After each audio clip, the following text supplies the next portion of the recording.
Well, welcome to the Sports Guys. This is weekend recap for March 10th. Hope everybody had a great weekend. How you doing, Robbie? Doing great, thanks. Really fun weekend. Got to see you. Got to see some good sports. We released our rugby episode. That was really fun.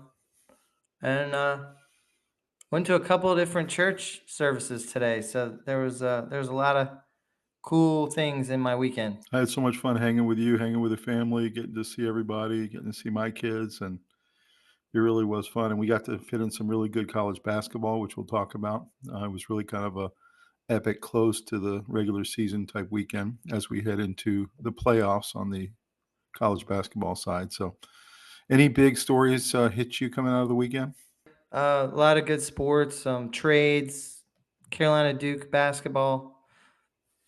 No major story got me, Yeah, I but a think lot for of me, good stuff. For me, it was a frantic finish to the season. I think there was a lot of teams that were trying to make the tournament. There were some teams heading into their kind of lower end tournaments where they have to win the tournament to get in, and they're still kind of competing right now. There's a couple where the championship games on Monday or Tuesday night this week, so it's always fun to see those two teams vying for one spot, kind of thing. But I think the games were great on Saturday. There was a lot of Oh yeah, fantastic ones. We picked yeah, there were. six out for tonight that we're going to go over and really talk about, but. Mhm. It was fun, and this is the time of year you and I talk about all the time. March Madness, there's nothing like it. Everyone tries to simulate it, but Yeah. nobody really can. And as you go into the conference championships, there's still teams that need a win or two to get in, like North Carolina, that are kind of right on that bubble and need to have a pretty good showing in their tournaments. Yeah. And then, like you said, the NFL trades have heated up. There's a lot of really interesting stuff happening on that front. In the NBA, we've got a couple very interesting stories to talk about tonight, so we'll get into that as well. It'll be I feel fun. kinda like it's a little bit of a lull before the storm, in college basketball. It is. There were great games, but it was kinda like, you wait till you see next week and the week after, you know? That's right. It was like a little appetizer. It was kind of fun sitting there. We were at a brewery in Cary, North Carolina, Rob and I, and we were Mhm. having a good IPA, and we were watching great basketball. And it was, you can feel it, like you said. You're right. It's starting to build up. It's It's starting to build up. building. Now you're going to go into ACC tournament week, Yeah. and then after that, selection Sunday, and then you're into it. So Mhm. it's yeah, it's fun. It's gonna be a good We're time. right on the edge of all of that stuff going down, you know? Feels That's right. good. Yeah. We also, on this episode, at the end of the episode, guys, we have a special thing to show you guys, a special announcement. So stay tuned for that, and hopefully you'll watch this episode all the way to the end, and you'll get to see the special announcement. So let's go ahead and get into what we got for this week. All right, so this is our weekend recap, March 10th, 2025. Men's Bracketology 2025 NCAA tournament is very close. A week from tonight, we will actually be looking at the actual bracket for this year's tournament.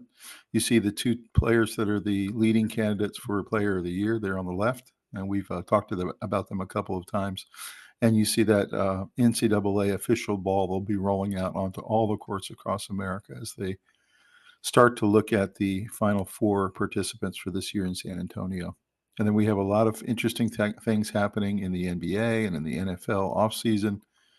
In the NHL, we're going to take a look at the current standings in the NHL tonight as we get towards the end of that season as well. So, pretty exciting stuff. Oh, yeah. Let's look at some of the NCAA basketball headlines. The first one, let's look at the game I thought might have been the game of the day on Saturday. What a This was game. Mm. Alabama taking Auburn down. I told you there was very few teams in the country that could actually beat Auburn, Yeah. and I still believe that. And I think this is one of them. Alabama has the firepower No and doubt. knows them well, and they play each other all the time. This game went into overtime, and Alabama ended up coming out on top with a Mhm. 14-12 overtime win. So, what are your thoughts about this one? What a great game. Lots of scoring, fantastic high flying, different clash of styles, amazing SEC talent. You know, I don't know if Alabama's 7. I'd probably put them a touch higher. Like, they're really good. Yeah, Um, and they were number they had three like a room with month ago. Unreal, you know? Yeah, they were number three ranked about a month ago. So they, you're right. I think Alabama's a little better than 7. Broome had 34 points. Right. I mean, he was 100%. everything as advertised and then some. Right. It was just a really good college game. So isn't this why it's just really tough for number 1 seeds to actually get all the way through this tournament? I mean, they Yeah. can maybe get to the Elite 8 or Final 4, but it's just so hard. They're gonna end up playing a team like this, Yeah, that because hasn't. they're gonna take a big punch from somebody, and then not all of them are equipped to take it and fight all the way through it and pull off the win, no matter how ugly. You think about how good that Auburn roster is, and it's by far the best roster in the country. Oh, yeah. Oh, yeah. And yet they still have 4 losses. So it's what makes March Madness so exciting. Even the number 1 overall seed is gonna be possibly in trouble multiple times in this tournament, and the question is Yeah. gonna be, can they pull it out? Alabama's got athletes. Auburn had a guy off the bench, Pettiford, with 19 points. Yeah, I know. That's a lot. Like, So, they're guys, doing I'm gonna put in the description down below, the highlights for this game. Definitely check it out. I mean, it was just rim rocking. It was lots of threes. It was good yeah. defense at times. It was, slashing down the lane. It was a lot of athleticism. You know how Broome you was can tell when you're brutal. watching a game that has a lot of NBA players in it? Yeah. Just feels different? Yep. Yeah, that was that. Yep. I think the Alabama players, a lot of them helped themselves in this game a lot. Yeah, Um, sure. it was just exciting. I mean, I really think, and I've been surprised the whole year how good the SEC is in basketball, and this really Mhm. They're having a good year. it was on display in this game, how good the SEC's become. Yeah. So, second game we wanted to look at, you and I watched together in that Oh, Brewery and yeah. Carey. Duke takes down North Carolina. What was interesting, North Carolina was leading much of the game. They were leading actually until about 8 minutes left in the game. And Yeah. we were marking that, this was at North Carolina. They had their fans all geeked up. It was a slugfest back and forth, and then Cooper Flag and Duke just kind of took over that last 8 minutes, and they just kept chipping away and chipping away. Finally got a lead. Lead was about 4, then it was 5, then it got up to 10 at one point, and then they ended up kind of winning going away by 13, but It still was was a kinda really, really hilarious excellent because game.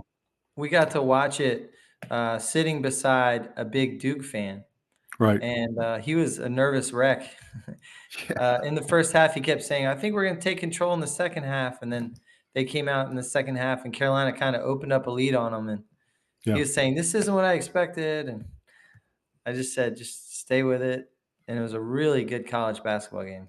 What was amazing, it was 43-42 at half. So it was, I mean, that's about as good as it gets if you're a Mhm. college basketball fan. But then Carolina opened up a tiny lead in the first, part of the second half, and then, Duke just kinda kept hanging around, and then came sorta turned it on at the end. The talent kind of showed up Yeah, at just it the end of won that out. game. The talent won out. Mhm. But it was Yeah. interesting watching it with a Duke fan who was sweating bullets. It's true. Yeah. That's fun. It was a great game. I really enjoyed watching that one. Yeah, So another big game from Saturday was St. John's ends up taking out Marquette. This was a great Big East yeah, game. This went to overtime. This was kind of like the 2 best teams in the Big East going at each other, along with UConn. Those would be your top 3 in that division.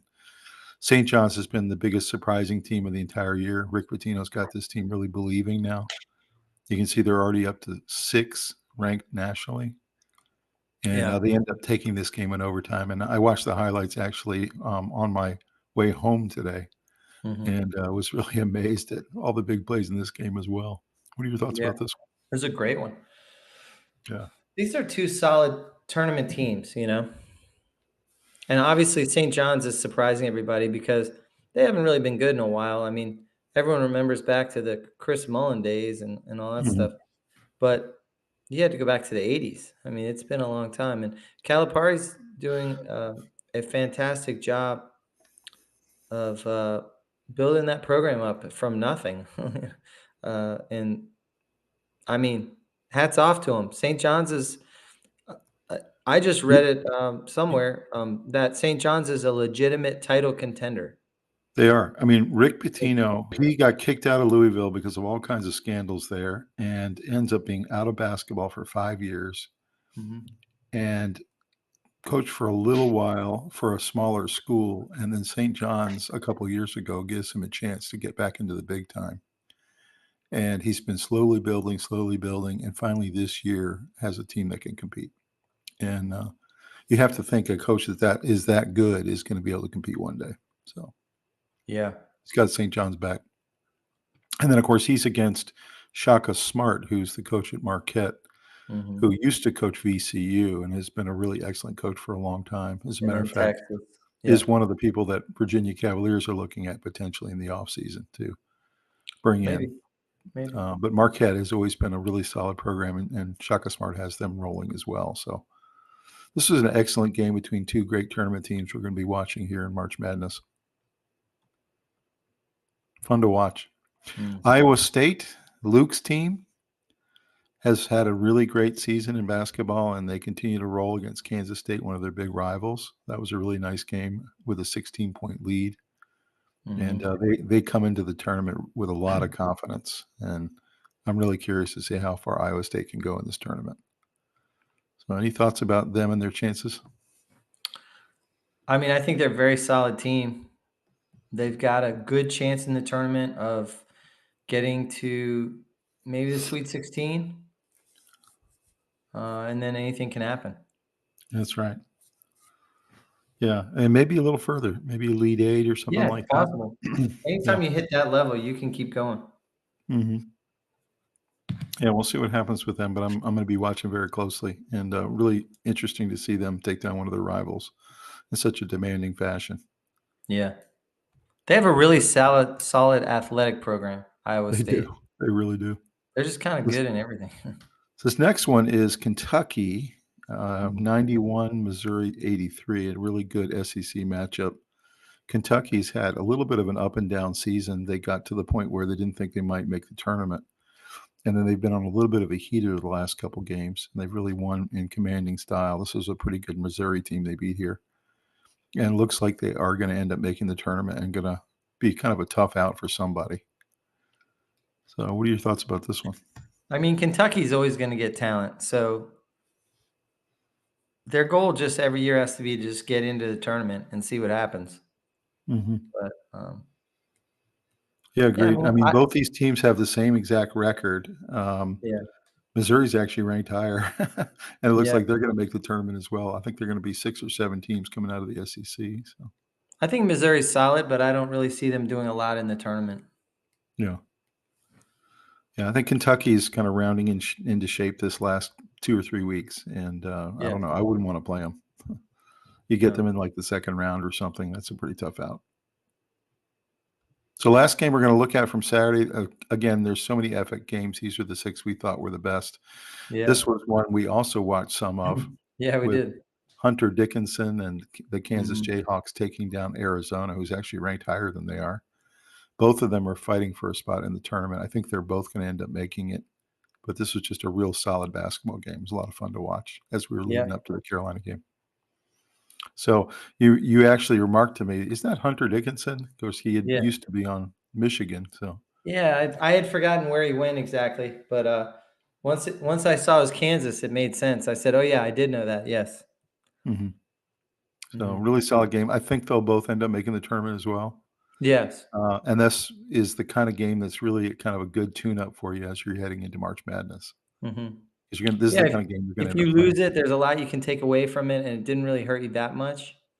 It Mhm. lets your eyes open a little on how good these teams are gonna be when you hit the tournament. Uh, and That's then right. if you won that game, you're proud of it, but you're saying, "That team just gave us everything we could handle, so we better not relax. We better keep practicing hard." That's true. Yep, a lot of good basketball on Saturday. It was exciting to see as college basketball heats up. So here is the question I've got for you, Robbie. Who is your coach of the year? You're looking at all these great guys, and they've all done really well this season. Of course, you have Auburn, Duke, Houston. Houston, St. John's, and Michigan State, I think or other. You could choose other as I well. think it's gotta be between, Bruce Pearl and Patina. You think so? Yeah. Not Shire? He's doing a Not really not nice job Michigan with a really State? good Michigan State squad. Michigan State won the Big Ten, so Michigan they had a State's really doing good team. well. I mean, they're all deserving of being considered, Mhm. but we'll see. I think I gotta go Rick Pitino. I think for him to pull his career out of the embers of ashes, I mean, he Yeah, was basically kicked out of the sport 10 years ago, and St. John's has not been good for about 30 years, right. and what he's done with that program is pretty astounding, 18-2 in the Big East. So, I mean, obviously, Bruce Pearl deserving, Shire deserving, all these guys. But, if I were voting, I'd say Rick Pitino. Been pretty incredible to watch. All five of these coaches have teams that are fun to watch for various Mhm. reasons. The storylines, the way they play, the style, the coach himself, the talent level. I mean, these are the five premier teams that really should go deep in the tournament, all And five of them. Sampson's a really good coach for Houston too. I mean, Incredible. and Yeah, they've been there. They've been competing for at least the last 5 years. They've been I really know. solid. I So, know. do you think that among all the sports that college basketball is the most coach driven? It just feels that way. Feels like you get a really great coach, you bring him into St. John's, Yeah, you give him a couple years, he's gonna build up a program. That's what I it think feels like. so. And here's why, because you have such a small group of people for the team. So if you recruit five-star guys, you can quickly become a powerhouse. It Right. takes a long time to turn the ship around in football, either positive or negatively. That's true. That's You know, true, yeah. Mhm. a five-star doesn't do much for your whole squad. You put a bunch of five stars together, now you got something. But I think that's exactly right. I think this sport and there's a lot of good coaches out there in a lot of different sports, but I think this sport among all the college sports, this would be the one that is the most coach driven. yeah, each They player make has more impact on the overall. So I think the coach that's not only a coach's job is a couple different major things: recruit, build a roster, and then coach them X's and O's, and then take it up one more notch to in the tournament. So like you take Rick Pitino and you put him on Georgia Tech or you put him on Florida State or one of those kind of teams, and you give him a couple years, he's gonna have that team right in this area. They're gonna be they'll be really better. good. Yeah. You guys drop us a comment down below and tell us who you think is coach of the year out of these 5, or if it's somebody else. We'd be interested to hear what you think. All right, let's look at the basketball standings and how they ended up for the regular season. You have Duke, of course, ends up winning the ACC, as you can see there. A close second was Clemson. They had a really fantastic season in Mhm. the ACC this year, 17-2. Louisville also 17-2, did really, really well. SMU Yeah, has that's crazy. surprised in both football and basketball. I mean, they They're just doing came out so of well in the nowhere. ACC now. I know. They were really good this year. Carolina had a decent year. They're tied for 4th. They're actually right on the bubble right now. They need to win probably 1 or 2 in the tournament to get in. Wake Mhm. had a pretty good year. That loss they had to Virginia about a week ago was really crushing for them. They really kind of needed to win out. Then you have Stanford, Georgia Tech, Virginia, Virginia Tech, Pitt, and Florida State, and on down below that. NC State, unfortunately, had such a bad season that Keats just got fired. Mhm. What were your thoughts about that? Do you think it's time for him to go? Do you think it's time for a change there? I personally don't. I like Keats. I think he's good for NC State program. I think it's been a little disappointing with some of the recruiting, but honestly, I think it's more of an NIL money problem. Um, I think Keats is a good mentor for the young men that you can't take that lightly. And everyone has a down season. He hasn't really had too many down seasons in his time either here or Wilmington. A couple of So these teams, you wonder if the coaches saw this coming. Like, of course, Tony Bennett retires and Virginia goes, down to 9th in the ACC, which they're not used to. Florida yeah, State, you have the guy announcing he's going to retire, Leonard Hamilton. Yeah, Hamilton. They had a really subpar season, 7-12. You had Larinaga 2 weeks into the season say that this is his yeah. last season and he's retiring. They go 2 Boeheim. and they go 2-17, and they were in the Final Four 2 years ago. So Jim Boeheim, same thing. yeah, Boeheim. So there's kind of it feels like a reshuffling in the ACC right now. It's really kind of strange for me to see Yeah. what teams are kind of good towards the top and which ones are really struggling. I And think it a young usually, coach makes more sense in today's era with the way the players are, the existence of NIL. Um, you can't rule with an iron fist anymore. It doesn't work. although you can see the coaching does matter because the teams that Yeah. either had a guy retire or who said they're going to retire, those teams all imploded. The best So, coaches are the ones who can be old school and up with the times at the same time. and Keats had a really nice run at NC State. He was there quite a while. Yeah. I do think that they're not going to put up with this kind of really abysmal 5-14 record. So No. they're trying to make a statement that we don't accept that here in Raleigh. So we shall see what happens there. Yeah. I think So it's a mistake generally speaking, but yeah, I agree with you. I would have kept him one more season, but I'd say he's definitely on the hot seat if he didn't go this year. I'd like to hear what Boo Corrigan, the athletic director, said regarding that. Right. So the Big Ten had kind of a couple surprising people at the top. You had USC in their first season of the Big Ten come in at 14-1, have a really amazing season. UCLA, of course, they're kind of a basketball powerhouse, but they were better this year than expected. They were picked to be 6th. Ohio State had a nice season. Illinois, really nice season. Maryland, Michigan, Indiana towards the bottom there. Michigan State at 9-6. They actually started 2-5 and then had a really nice finish to the year. Nebraska, Oregon, and Iowa, and on down. So they're thinking that Michigan State's going to get in, and then nobody else below them. So it looks like they're going to get 6 or 7 schools in. So what are your thoughts about the Big Ten standings? Well, 6 or 7 teams, you think? Yeah, I think so. That looks about right. It's a pretty good conference. Yeah, Yeah. solid Yeah. towards the top. Yeah. Yeah, I don't know. They were a little down this year. I think you had Maybe. some traditional teams that are really good usually, like Wisconsin, that really bottomed out this year. So I don't know. It's going to be interesting to see what happens with Yeah. this conference. SEC, of course, they are probably the best conference in basketball this year. I think they're pretty well proven that that's the case. Auburn sitting at 1, Florida tied for 2nd with Alabama. Those are all 3 real powerhouse teams. I got to think all 3 teams have a chance to go to the Final Four. Tennessee, Missouri, Texas A&M, Ole Miss, Mississippi State, Vanderbilt, and Kentucky. And then you have Georgia sitting in 11th. They were actually picked 3rd in preseason. So I don't know how many teams are going to get in from the SEC. They're almost all winning teams in those first 10 or 11 teams. What do you think? I don't know. 8 or 9, maybe? 8 or 9, probably. 8? Yeah. I got to think Kentucky's going to find a way to get in.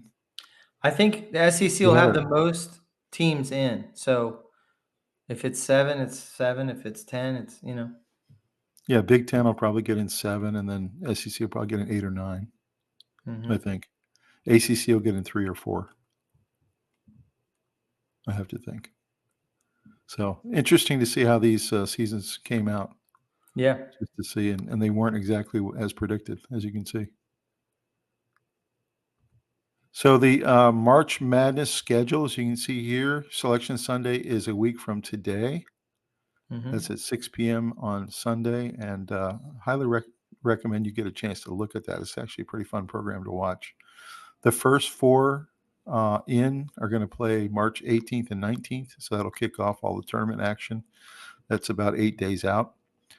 And then first round itself on Thursday, March 20th, and Friday, March 21st.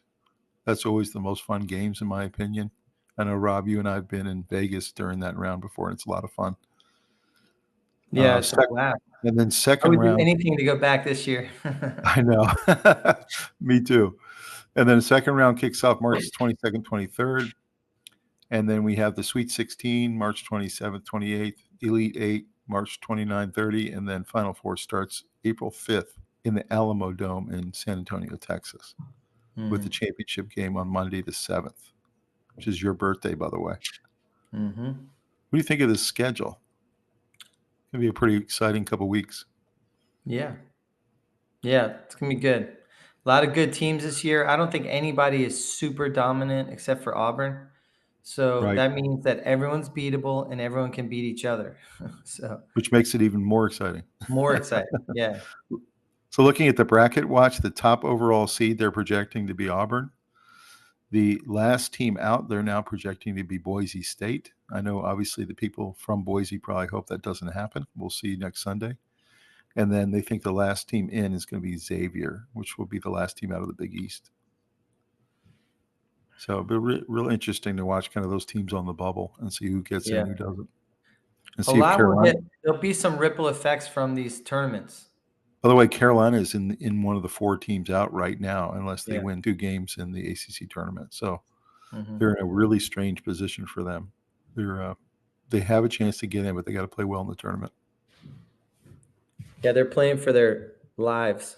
Tournament. That's right. Tournament-wise. That's why they played so hard against Yeah. Duke, I think. And also, of course, that was their biggest rival. So, And it was at home, you know. and at home. So in Yeah. terms of NBA headlines, we only have a couple for this week. The first one is looking at the before Luka trade and after Luka trade. Lakers were 28-19 before Luka, and then you see where they are now, 38-21. So he's had a humongous difference. They're 10-2 with Luka after the trade. Mhm. So what do you think this says about who won this trade, at least in the short term? Well, I think they both won for different reasons, but in the short term, it certainly looks like the Lakers won. But I think that's the wrong way to look at this trade. I mean, when we did our midseason projections, the Lakers were around number 9. And we weren't saying anything about them being a contender, whereas you have to think they are now. No question. So, The way that Luka and LeBron mesh, along with their other role players, it's pretty sweet. yeah. Luka takes pressure off LeBron on offense, and he can concentrate on defense. So I know you think it was a win-win. Why do you think it was a win-win for the Dallas Mavericks? Well, I think Dallas wasn't getting the best Luka that there is. I think Dallas got a great player in Anthony Davis, somebody who's good both ways, offense and defense. And then add in the fact that picks went towards the Mavericks, so they were thinking about the future as well, and they didn't Mhm. have to sabatage themselves by overpaying Luka. So They didn't have to pay the $65 million a year, which is what he yeah, wanted. which would have killed their cap. And they And have new ownership. They just bought from Mark Cuban, and this new ownership doesn't want to pay those max contracts. So I mean, it's against their philosophy. yeah, Yeah, so I agree with you. I think now that we've had a chance to digest this for a couple of weeks, I think it was a win-win trade for both. I do I too. agree with you. I think the future picks are going to be so valuable, and as long as Dallas does something good with them, I think they'll be happy. Now, Mavericks fans, a lot of them don't agree, especially the ones who have season tickets, because last year's Dallas team went to the NBA Finals, and they're like, "Why did you blow it up?" But I think what the smart people see in that team is that it wasn't going to win the championship. It wasn't going to get over the top. No, It wasn't probably going to even sniff the NBA Finals this year. So, yeah, that's right. yeah. So they just were being realistic, I think. And you talked about Luka getting a tremendous uplift from being around LeBron, which I think Yeah, is true. yeah, Who takes care of his body better than maybe anyone in history pretty much. in the NBA. Yeah, So looking at this interesting confrontation that happened on the court, Stephen A. Smith was sitting courtside at a game, and LeBron came over, got in his face. It started to become a shoving match, and a couple people stepped in and separated them. And they were really jabbering at each other and having words. So a lot of people weren't really sure what this was about, but then they found out later, people who were around there saying they were talking about Stephen A. Smith's 2 years of criticism of Bronny, who is LeBron's son. Yeah. And apparently he's been hammering Bronny for 2 years on ESPN, saying that he's not an NBA player and he needs to stay in the G League. And so what are your thoughts about this kind of, confrontation boiling over? I think it's an understandable reaction from an angry dad. But And I think, Stephen A. Smith's pretty influential, right? So yeah, I think Stephen A is right, but maybe he should say it more behind the scenes or something. I don't know. he was kind of like, hey, you showed your face here. You need to get off my court. Yeah. So is this just a dad being a dad, or is this LeBron being a bully, or is it a bully on a bully because they're both kind of bullies? Or, I don't know. Uh, I think LeBron was trying to bully him a little. I mean, they're both bullies, really. Yeah. So, but I think it's also a dad being a dad. I mean, you have to give him a little bit of that grace because he wants his Yeah. son to succeed. And if someone's attacking your son, you're not going to be happy Oh, about it. you're gonna be livid. Yeah. So that was an interesting little confrontation there. I'm curious if Stephen A is going to say something about it. Everyone's been watching his YouTube page and watching his comments, and he has not said anything about it yet after a couple of days. So we will be watching it. So next one is he thought with Luka and Kyrie he had a chance to get back to the finals, which they did last year, but Clay is now stuck in purgatory. So essentially, they're saying that Clay might have made the wrong move going to the Mavericks. So what are your thoughts about that? He thought he was joining a championship team, and now it's not really in rebuilding, but it's in semi-rebuilding. Well, they're definitely not going to be getting the best part of this trade this year. So the only way this works is if Anthony Davis gets healthy and the draft picks work out, Which is next year. which is next year. So Yeah. Yeah, so there is some truth to this, that he's kind of in purgatory, because you have to think Clay's towards the end of his career now. He's in his upper 30s. And I don't know how many more years he's got left. So this can't be working out the way he was thinking it would when he made this move. Yeah. So it'll be interesting to see. I'm a big Clay fan, as you know, having been a Tony Bennett protege. yeah. And we'll have to see if this works out for him in the long run. Looking at the NHL standings in the Eastern Conference, the Florida Panthers, the defending champs, are sitting atop the Atlantic. You've got Toronto after them and Tampa. So that's what that division looks like. Then in the Metropolitan Division, our Washington Capitals have the second best record in hockey, which has been a huge shock for me this year. I didn't think they'd be this good, but they're really good this year. 90 points. And then Carolina Hurricanes sitting in second at 78. So both our teams have a really good shot this year. Yeah.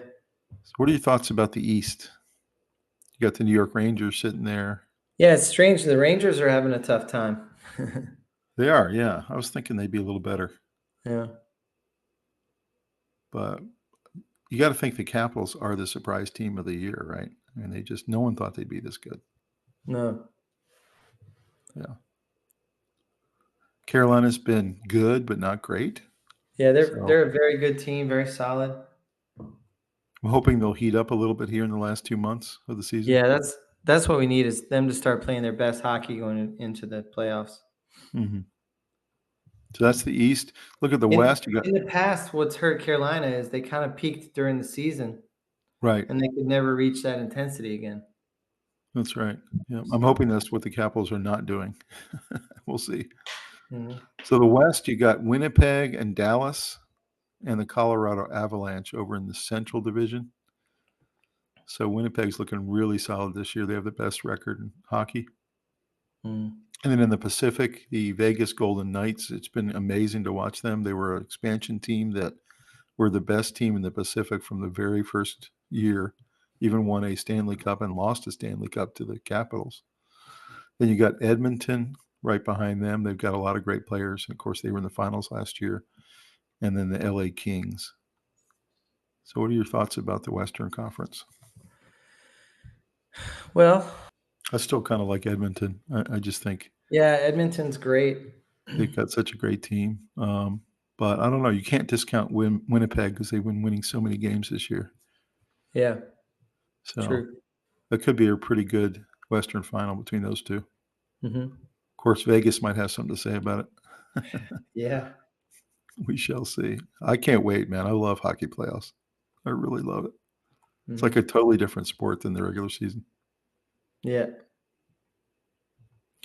All right, some of the offseason headlines in the NFL. You've got the Jets releasing Davante Adams. Any surprise on this one? Yeah, he just got picked up. He literally was traded for mid-season to give Aaron Rodgers a weapon. Of course, then they let Aaron Rodgers go. So I guess it was pretty expected to have Davante leave as well. Guess who just signed Davante Adams to a 2-year deal? Who signed him? The Rams. Oh, wow. Okay. Yeah. Yeah, because I think they're trading Cooper Kupp. So Mm-hmm. interesting. So he's going to the Rams. Maybe he wanted to change his scene. Yeah, no question. That's a good pickup for them. I think Matt Stafford's just recommitted there. Yeah. Gives him another weapon with Nakua.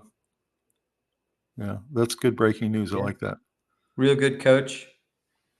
So this obviously isn't going to apply then, this next one. Aaron Rodgers and Davante Adams on the way to their next team together. two dumpster fires. Nobody wants Aaron Rodgers. That's right. So I guess that doesn't apply anymore now that he's going to the Rams. Very cool. So the Miami Dolphins have now acquired Aaron Jones from the Vikings. So they have a two-headed monster at running back. So he and Shane are going to be sharing running back duties. So as the resident Dolphin fan, what are your thoughts about Aaron Jones coming over? I like it. I mean, I think anything that helps him commit to the run a little more is fantastic. He's a good, powerful back. Very useful. Apparently, McDaniels likes that he's a dual threat because he's become a pretty good receiver out of the backfield too. Yeah. So it gives Tua some options. Should be good. I just hope it makes sense salary-wise. Yeah. We shall see. I was a little surprised about this one. I really thought the Vikings would try to keep him, but we'll see what happens. Raiders extending Max Crosby. There was some thought that he was going to be moving out of town and trying to get a deal with a contender, but he ends up staying in Vegas. I know our friend Henry was very happy about that. Thoughts on this one being taken off the board? You know what's funny about I can only get so excited when somebody re-signs with the same team because you want signings to make you better. And even though Right. you know you get worse if you lose Max Crosby, you're not going to be better than last year because you have Max Crosby a year older. Like, There's some guys though that really hurt you a lot if you lose them, and no this is one. question. No question. But the point is, it's more that they hurt you if you don't have them than it is that they help you.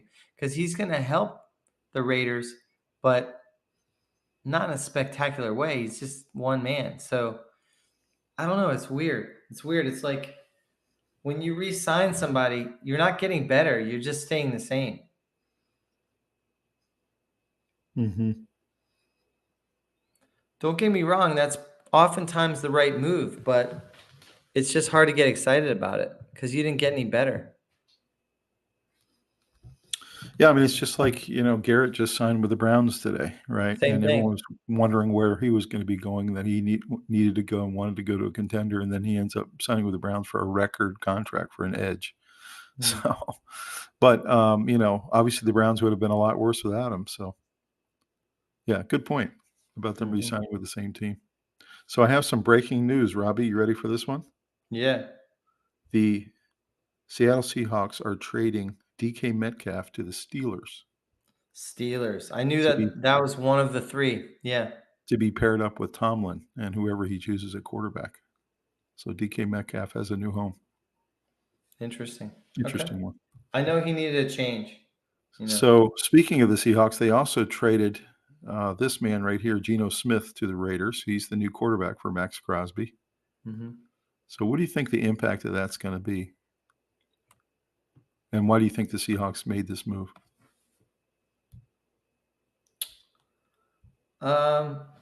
Because they want to draft one probably next year. Um, I think that they think that he's pretty solid. He's a solid, affordable option as a starter, and they haven't been having solid options lately. So, This is one of those trades I think both teams win because I think the Seattle Seahawks are looking at their division with Matt Stafford. They're looking yeah, at Brock Purdy, and they're thinking to themselves, okay, if we're going to compete in this division, we've got to upgrade our quarterback situation. And Geno Smith's kind of yeah, our 9-7 guy every year, yeah. whereas the Raiders would love to be 9-7. So I think that it upgrades the Raiders and it gives the Seattle Seahawks a chance to go get somebody a little bit better, potentially, somebody like Sam Darnold, who might not be staying in Minnesota. Mhm. Darnold would be an upgrade, I think, for Seattle. So that's my thought on it, is that this is a win-win for both teams. The other reason, of course, that the Raiders wanted him was this one right here, which is he used to play with Pete Carroll in Seattle, and Pete Carroll's the new coach of the Raiders. And so I think there's a comfort level there between Pete Carroll and his new quarterback, Maybe. Yeah, who maybe. used to play with him in Seattle. So lots of interesting moves here, and I think they make sense for the Raiders, at least in the short term. The Raiders probably still maybe going to get a project quarterback in the third or fourth round to try to develop. So we shall see. Some more headlines. This one is interesting. Howie Roseman's been handing out contracts like they're candy. I don't know how they're doing this with their cap situation, but you can see here they have all kinds of guys that are essentially the top paid players at their position. Hurts, Saquon Barkley, A.J. Brown, Devontae Smith, Dallas Goedert, and on down. They have a lot of money sunk into these 12 players. Mhm. So any thoughts And I about that? can't I guess question you're trying to maintain your core, Howie right? Roseman. What he's doing is unbelievable, but it doesn't make total sense to me, but maybe we'll just sit and watch and grab the popcorn.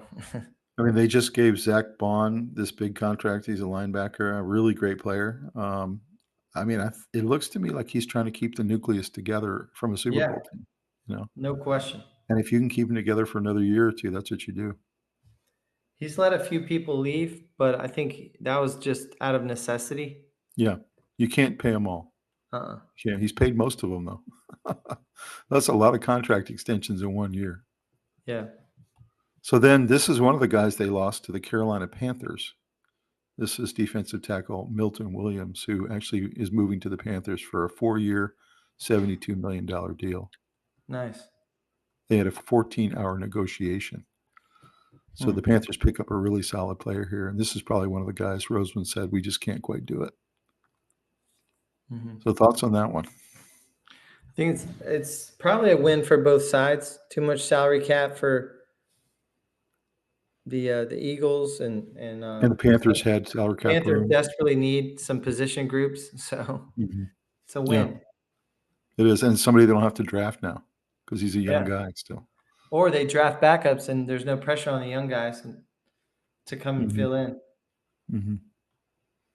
Yeah, we'll see. We'll see if this works out. I think it's gonna be a good addition for the Panthers, and obviously the Eagles can't keep everybody. So this is interesting. Bengals owner Mike Brown and the front office staff have botched negotiations with 3 cornerstone players. They failed to finalize a contract for Jamar Chase, who then goes on to do a triple crown season, one of the greatest seasons a receivers ever had in the NFL. Then they failed to finalize a long-term deal for T. Higgins, and they had to franchise tag him 2 years in a row. And then they failed to sign sack leader and Pro Bowler Trey Hendrickson, and now are allowing him to seek a trade. So It's you and I crazy. talk all the time about the Bengals. Like, why can't they get their stuff together? These are the 3 most important pieces.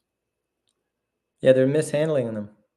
So what do you think about this? Is this just their botching it? Is it that the players don't want to be in Cincinnati anymore? Is it a little bit of both? Yeah, it's a little bit of both, I think. I mean, he was trying to get rid of this kind of cheap owner allegation that everybody says, but some organizations figure it out and some do not, and they seem to be Mm. consistently in this situation. So I guess Burrow's probably pulling his hair out at this point.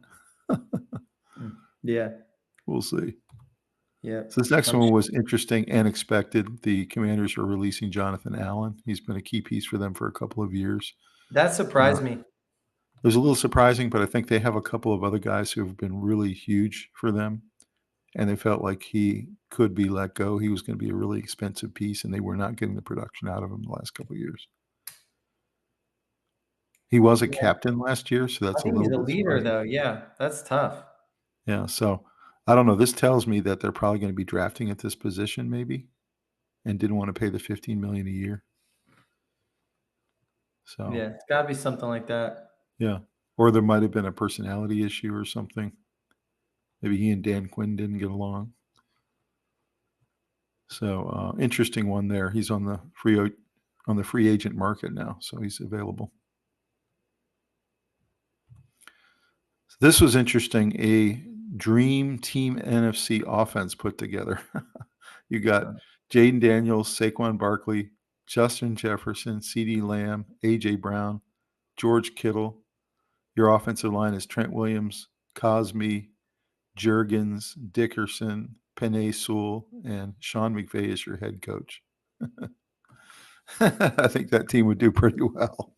Yeah. What do you think of this dream team at NFC? I mean, this is what like an all-star team would have looked like back in the day when they played all-star games. Right. It would be unbelievable.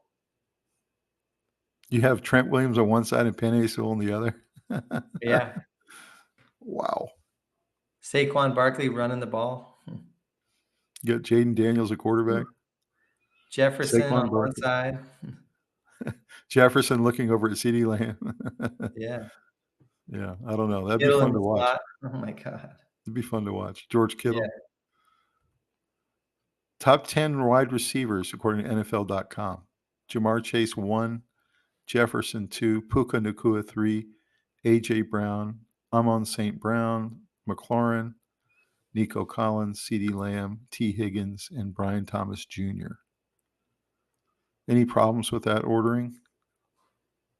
This is a postseason ranking. Uh, it's okay. I don't know about A.J. Brown 4. He's very good. I might put St. Brown above A.J. Brown. Yeah. I think the rest of it I can agree with. Brian Thomas was really surprisingly good this year. McLaurin's great. So that's probably the only thing I'd switch, A.J. Brown and St. Brown, Yeah, maybe. potentially. I like Jamar Chase at 1. So this was interesting. Several years in a row now, the rookie stud for the Kansas City Chiefs has gotten in legal trouble. This year it's Xavier Worthy, their wide receiver, was arrested for choking out one of his family members. He pleaded not guilty in court late last week. But It's what sad. is it about this culture that is causing these young players who are really good to get into trouble like this in the offseason? I don't know. Kansas City's been having problems for a while. Is there They something they just, can do about this? I mean, you can't like babysit these guys, but I think when you're winning, it kind of takes care of itself. But I don't know. can you have team rules that lock down on these guys? Can you? I mean, some of these guys are Eh, really young, 21, yes, 22. yes and no. I think if you're going to be young and make mistakes, you're going to do it no matter what the rules are. So Yeah. It's disappointing for them. I know Andy Reid hates to see this. I'm sure that they're trying to clean it up internally, but yeah, is starting to become a trend for that team, and I think they need to work on it yeah, as an yeah. organization. So NCAA football offseason headlines, the projected strength of schedule. Oklahoma is going to have the toughest schedule next year, Hmm. which is pretty surprising, with Florida, Arkansas, Wisconsin, Vanderbilt at 5. Strength Hmm. of schedule. South Carolina, of course, usually has a really tough one considering the SEC. Kentucky, LSU, and Texas A&M. Yeah, So how do you think some of these top guys should be feeling right now? Arkansas at 3. that's tough. That's really tough. Like Florida, they got a really good team, but they play such a hard schedule that you're going to pick up 3 losses at least. Yeah, You there'll know? be injuries and Yeah. yeah, I don't know. I don't know how you try to work against this if you're the schedulers, but if you're going to be in the SEC, you got to expect it. You know? Hmm. So that was interesting to watch. So here's some changes that are coming in for conference realignment. They finally have found a way to put the Pac-12 back together again. So Boise State, Fresno State, Colorado State, Utah State, San Diego State will all join Oregon State and Washington State. You're going to have a lot of states. And then Northern Illinois is leaving the MAC in 2026, and Gonzaga is also leaving. All these teams together will be joining up in the new Pac-12. So they finally, it was just Oregon State and Washington State that were left. And now all these other teams are coming in to try to make Pac-12 a viable fifth conference. So any thoughts on that? Um,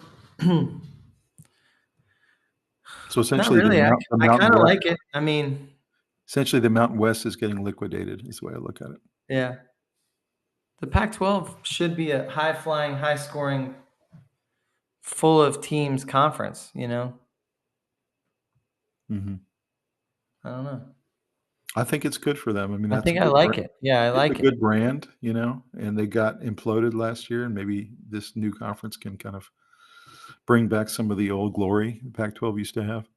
Yeah, Northern Illinois, they had the big win against Notre Dame last year, so this is a good opportunity for them as well.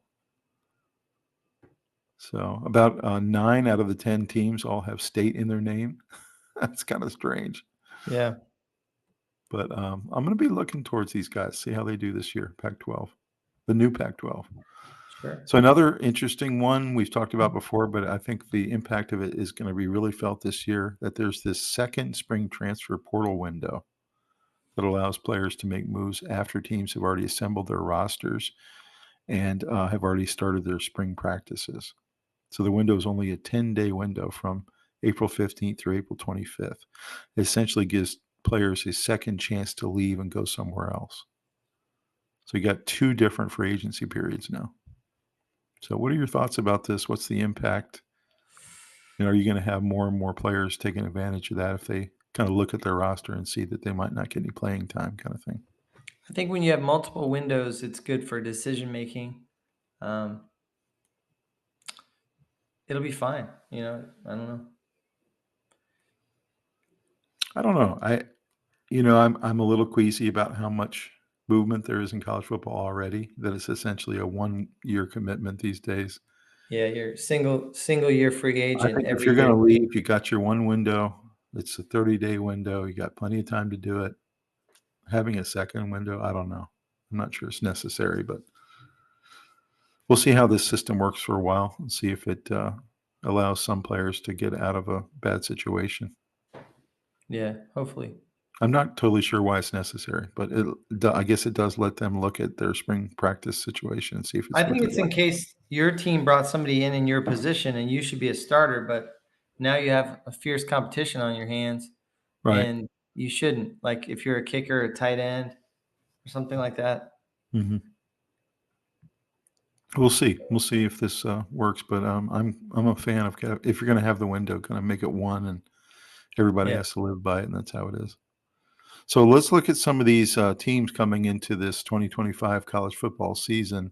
You got the one word that associates with them. This one is Colorado, and their one word is rebuild. Hmm. What's your thought on that?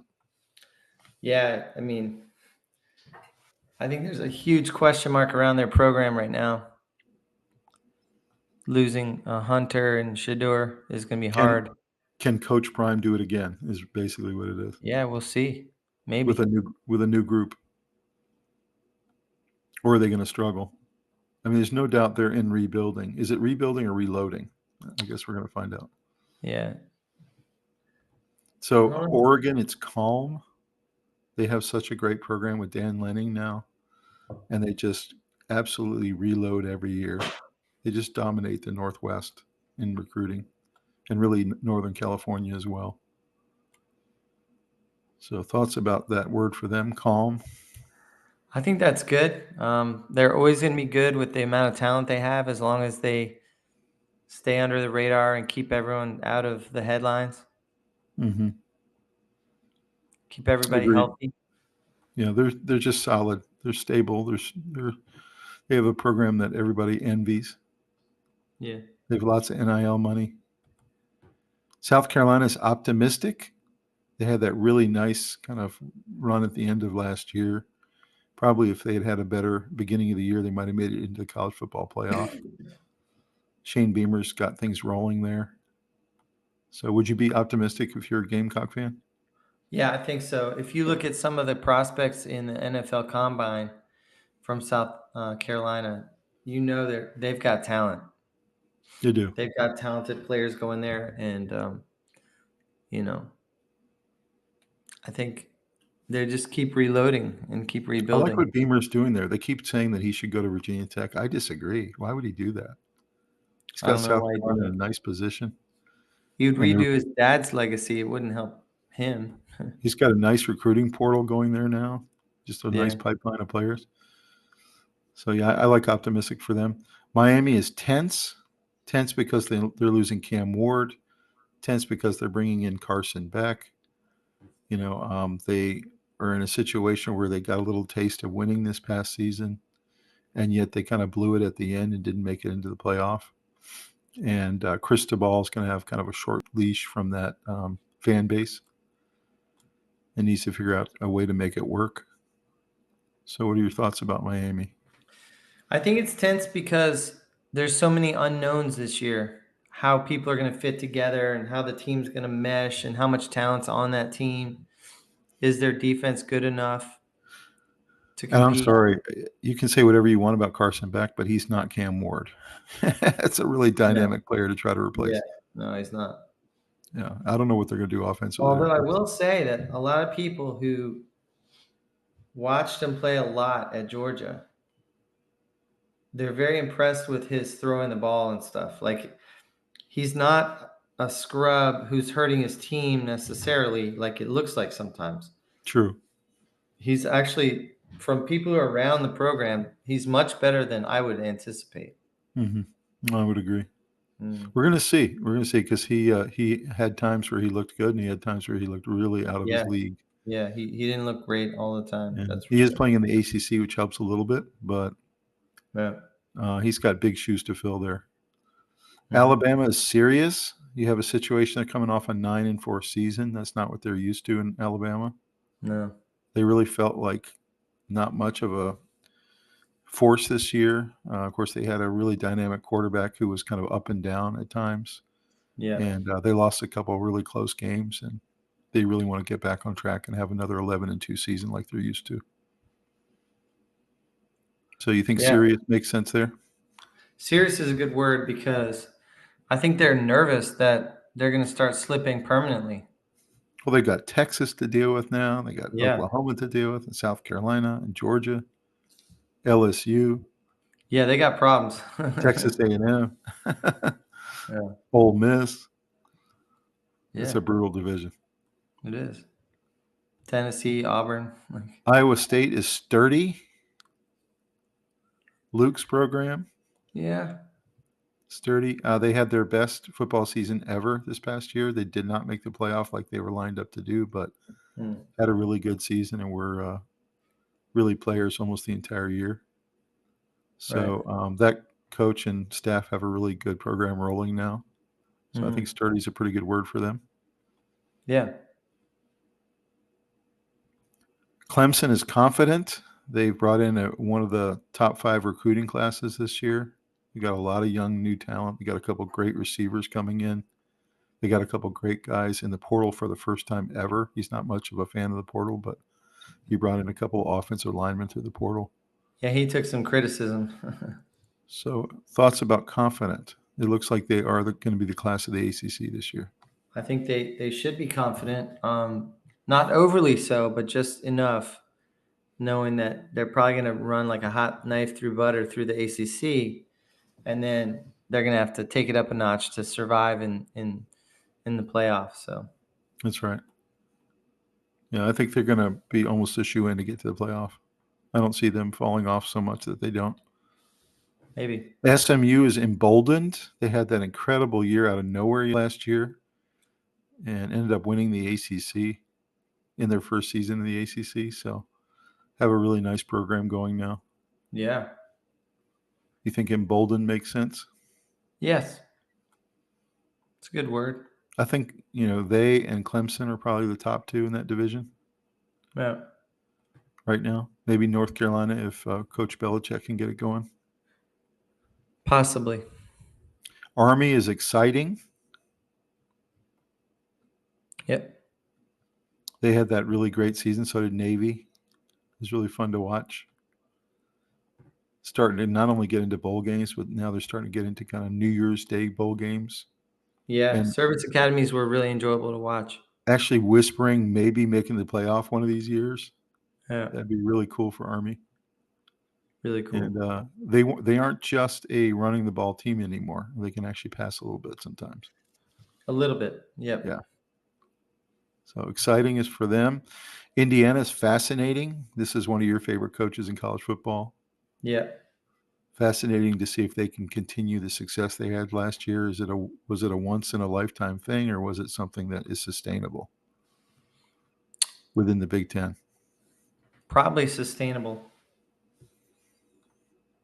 Yep, we're going to have to see. I think he's a great coach. And so if he's able to do this a couple years in a row, then all of a sudden Indiana becomes a destination place, which is what he's trying to build. Yeah. So Tennessee is pressure. They are one of the few teams that brings back almost their entire team from last year, and they had a really good season. So you have to think that they might get a little bit better this year because they're bringing back so much experience. Yeah. So there is some pressure on them to actually perform in the SEC this year with Josh Heupel. Yeah, he's doing a really good job. What are your thoughts about Tennessee? I think they're excellent. I think they have a lot of things to be proud of from the year they had this year. They are losing some pieces, but I think it's a good enough program now to where you can regroup and recruit what you need. Mm-hmm. For sure. Yeah, I think they're going to be really fun to watch. They roll up a lot of points, although there were times last year that they struggled with Nico at quarterback, but Yeah. we'll have to see. It And didn't always look great. they're losing Sampson, which is, they're not losing a lot of players, but they're losing That hurts. their Yeah, running that back. hurt. That hurts. Yeah. Arizona State is lively. The question there is going to be, what do they do without Scadaboo? They are bringing back a lot of their team, though. This is a team that won that division, surprisingly. So Yeah. I think they'd be kind of fun to watch. See if they're able to repeat. Yeah, they got a nice nucleus. Mm-hmm. Good coach, good quarterback. Mm-hmm. So last one here is Texas, and it's hype. It's all about Arch Manning, and can he live up to the Manning name and the Manning mystique, I guess you could say. Yeah. So what do you think about this? Are A they lot going of to be able stories to coming out on him about his demeanor. Manning is they are saying the most humble quarterback they've ever seen, and so I don't know if you win your guys over that way, if you're a little different, or if they chalk it up to you don't care enough or something like that. So We're going to see. I mean, we'll if they see. Yeah. follow him and they rally around him, then you're going to know that it was a good fit, Yeah.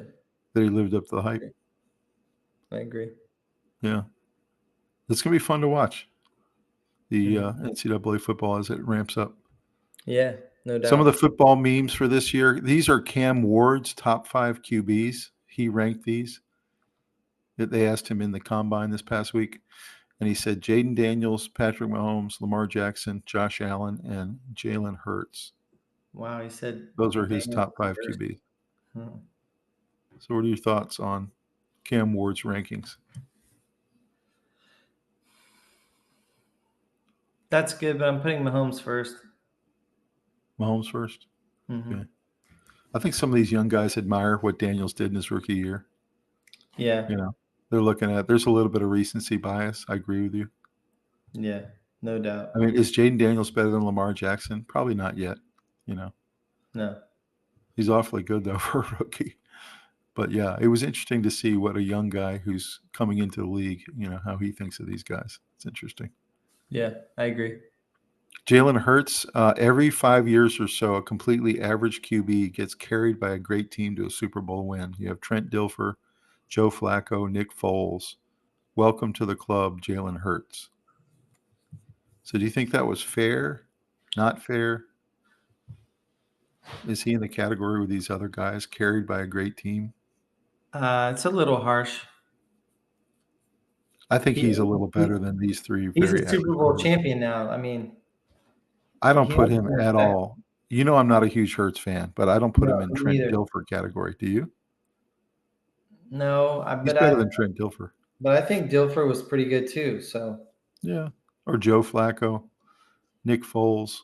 yeah, I think he's above those guys myself, but I understand what this guy's trying to say. Hmm. There's no doubt that there can be a team that's so great and so loaded that they can carry somebody who's kind of average. Yeah. It does happen. So this one's interesting. This is from the Emmanuel Acho, who's on FS1, and he said Deebo Samuel will make Jaden Daniels the best QB in the NFC. Just straight out. Any comment on he's going to Emmanuel? help. You think Deebo can take him over the top? Yeah, you give Debo a new situation. He's got a lot of talent, incredible skill set. He's very much going to help Washington. They were already in the NFC Championship game. Yeah. Yeah, I can't wait to see if this comes true for Emmanuel. See if he's right. This is pretty funny. The Raiders released new logo after hiring Pete Carroll and trading for Geno Smith. They go with the Seattle colors. Yeah, that's funny. What do you think of this one, Henry? I don't know. Best NFL trios. I want to hear what you think, Robbie. You got Daniels and Debo and McLaurin. You got Hurts going with Brown and Saquon. And then you've got the Bengals with Burrow and Chase and T. Higgins. Yeah. So what do you think? What's the best trio out of these three? I think it's Washington. You do? I think so. I do too. I agree. Probably Eagles second, maybe, because of Saquon. Yeah, probably. Bengals are pretty darn good, though. Those are three really good trios. Yeah. They're all excellent. No, I agree. This one's funny. So hear me out. We let them score 24 points, and then we'll start crying. It'll be hilarious. I don't think that was the plan, do you? No. Let's let them score 24 and then try to come back. So this was pretty interesting. This was the celebrity attached to each of their favorite teams. Mm-hmm. There were some interesting ones in here. Blake Shelton, Usher, Stefan Curry, of course, with the Panthers, our boy Stefan. George Clooney, I didn't know he liked the Bengals. Mm-hmm. Post Malone loves the Cowboys. Yeah, I knew that. I did know Eminem likes Detroit. I didn't know that. Justin Timberlake likes the Packers. I didn't know that either. Mm-hmm. Rob Lowe likes the Colts. Taylor Swift, of course, we knew liked the Kansas City Chiefs. Guy Fieri with the Raiders. It was kind of interesting. Johnny Depp likes your Dolphins. Yeah. Josh Duhamel likes the Vikings. Bon Jovi was a Patriots fan, even though he's from New Jersey. It's kind of weird. Mm-hmm. I knew about Harry Connick. Hugh Jackman liked the Giants. Adam Sandler likes the Jets. Brett Michaels, the rock and roll star, likes the Pittsburgh Steelers. Dick Vitale, I had no idea who he liked. He likes the Buccaneers. Of course, we knew about Kevin Durant and the Washington Commanders. So, Yeah. any big surprises for you here, these celebrity fans? No, they're fun. So you No and surprises. Johnny Depp finally has something in common, Robbie. Yeah. Yeah, pretty fun. Drop us a comment, guys, one of these celebrities that you like, and if you have a similar favorite team, we'd love to hear it. Mhm. All right, so here's our subscriber challenge of the week. This is our new logo design for our podcast that we're announcing this week. We want to hear from you guys. Drop us a comment, and what do you think of our newly refreshed logo? We can't wait to hear from you guys and what you think. We kept our same tagline, sports, food, travel, and life, and we just gave it a refresh for 2025 with all the various sports that we love. So, Robbie, what are your thoughts about our new logo, man, as we launch it? I mean, I really like it a lot. I think it's got a sharp look. It's definitely got a lot going on. I think we had it where it was a little busy, and we took some of that out and just Yep. made it look a lot more clean and presentable. Definitely kind of intriguing. I feel good about it. I think it's a good one. Yeah, me too. We try to put almost every sport in here. Got the pickleball down there at the bottom. Got tennis, baseball, basketball, football, golf, and hockey. And then we have a little blue volleyball on the right side there. Yeah. So, guys, drop us a comment. Tell us what you think of our new logo as we launch it this week. We look forward to it. So, Robbie, I'm going to hand it to you, man. All right, let's go. Let's go. Couple news items. We have covered a few as well. Devontae Adams to the Rams, we covered. Um, Kevin Keats got fired, we covered. Myles Garrett, $40 million a year. Wow. That's pretty incredible. I think he That has makes no sense. 123 million guaranteed. I know he's good, but my goodness. Yeah, but what did you just do to your team? I don't know yet. Right. So yeah, Myles Garrett, that's a big one because he was real close to going elsewhere. And then the last one is, did you see the Michigan State little dust up No, I didn't. in basketball? I guess the Michigan guys were standing on the Michigan State logo at half court, Hmm. kind of disrespectfully. And the Michigan State players weren't having it, and they ran out there, pushed them, and there was some swinging. So it was Oh, kind of goodness. like planting your flag in football. It was along the same lines. Anytime you have a heated rivalry like that in any sport, you're going to have a situation where it could happen, and Yeah, Michigan State, that it you gotta boils make sure over you in that stand river. against it, you know? Yeah, for sure. But it's going to happen in those kind of rivalries occasionally. Yeah. Nice picture, by the way. Oh, you like that? With I the look like haka I'm behind you? playing I look like I'm playing the piano. You Um, mentioned our rugby episode we did this past week, and it was awesome. And again, just want to thank Nick for yeah, it being was on, nice. and the reaction from you guys has just been fantastic. Yeah, it's been fun hearing from everyone. We got so much feedback that I had to handpick some comments, but there were so many. I could have put in, 15 comments, but I didn't. I just grabbed some that I thought were on the better side of things and the most interesting. And yeah, that was a good episode. We really appreciate the feedback and the support that you all out there did for that episode and others.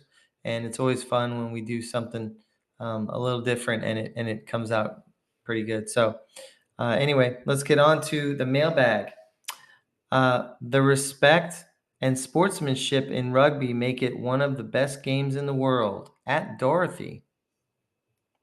Wow, I love it. What do you think? Thanks, What do Dorothy. you think? I Respect and completely I sportsmanship. completely agree with Dorothy, and obviously it's something we highlighted in this past episode. We think that it doesn't get the notoriety that it should. So Yeah, I mean, I think rugby has such a code that's impressive that it might actually hurt its branding and its ability to connect with young people who want to see it spiking the ball and lots of celebrating. But it was um, cool for me that it was a sport you've played that I haven't, and that yeah, you could relate with our guest on it so much.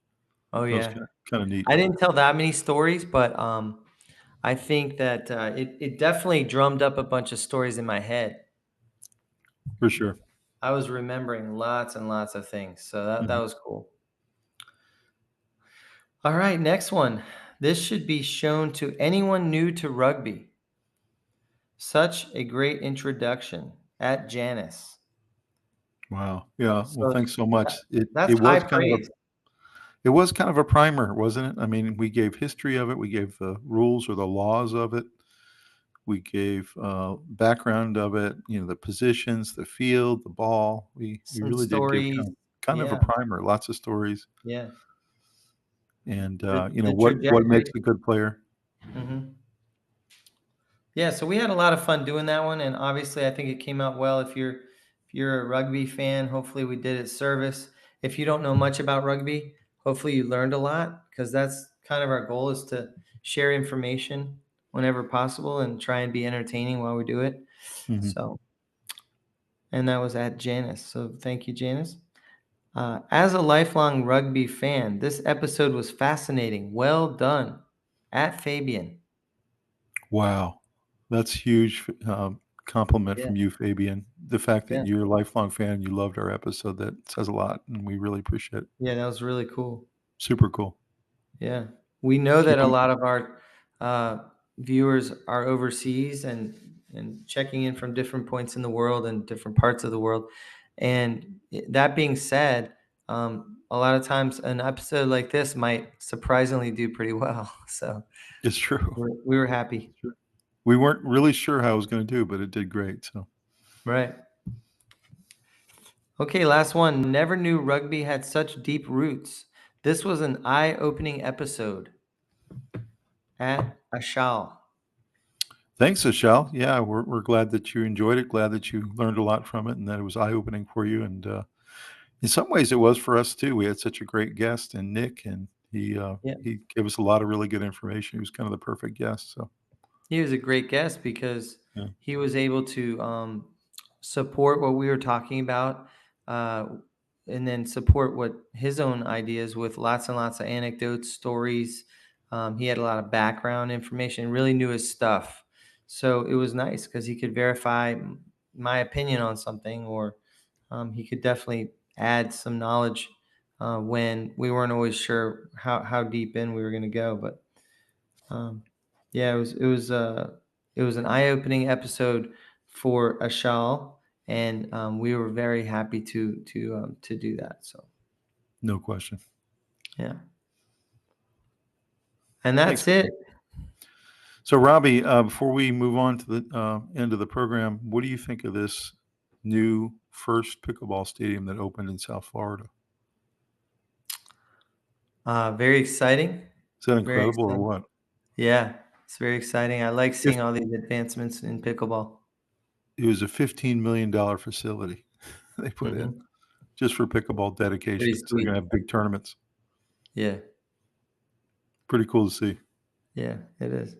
Well, Robbie, what are you most excited about going into, ACC tournament, all the big conference tournaments this week, and then Selection Sunday coming up this weekend? Duke Carolina wet my whistle to get excited again about ACC tournament time. I love that, and then it follows straight into Selection Sunday, and then straight into the early parts of March Madness. So I'm excited about it. I'm fired up. I think it's probably the best college sport there is, um, and the best tournament. So you know, everyone's bracket gets busted on the first day, uh, and everyone walks around like Have you thought shaking their about head. doing anything different this year to try to have not so many first round exits? I told you I'm gonna pick a couple more, um, upsets this year to I just kind don't of know see if I because can. every year there are surprises, and then you look so dumb when you pick a 15 to beat a 2 and they get blown out. It just looks like you don't know what you're doing. So, you have to pick a couple upsets. You want to pick realistic ones. The only thing you can do that makes sense is really try to pinpoint where maybe you have an underseeding and overseeding situation that you can actually successfully predict some things. Yeah. If a Yeah, that's team true. is way seated low because maybe they had a bad start to their season, but they got better, Mhm. and they should have gotten a higher ranking, but they didn't, and they're going in against a weak, you know, lower seed or higher seed, I mean, then that's an upset you can predict, but Well, if you pick one of the teams that are kind of a traditional, really good mid-major team that, let's say like a Marquette is like a 12 seed, Yeah. but they're really well coached and they've had a lot of success and they're playing a 5 seed that's kind of a little shaky. You Yeah. can kind of see where a number 12 Marquette might knock off the number 5, that kind of thing. So that's what I'm gonna be looking Sure. for. I'm gonna be looking for those situations. So try to pick some upsets. My going with all the favorites clearly isn't working. So Yeah. it's gonna be a lot of fun. Well, guys, thanks for joining us tonight on the Sports Guys on our weekend recap, and we will see you a little bit later in the week. We got another good episode coming your way. Remember to drop us the comment what you think of our new logo, and make sure you like this video and subscribe to the channel. And we'll see you guys next time. All right. Thanks so much, everybody. Have a Have a great night. great one.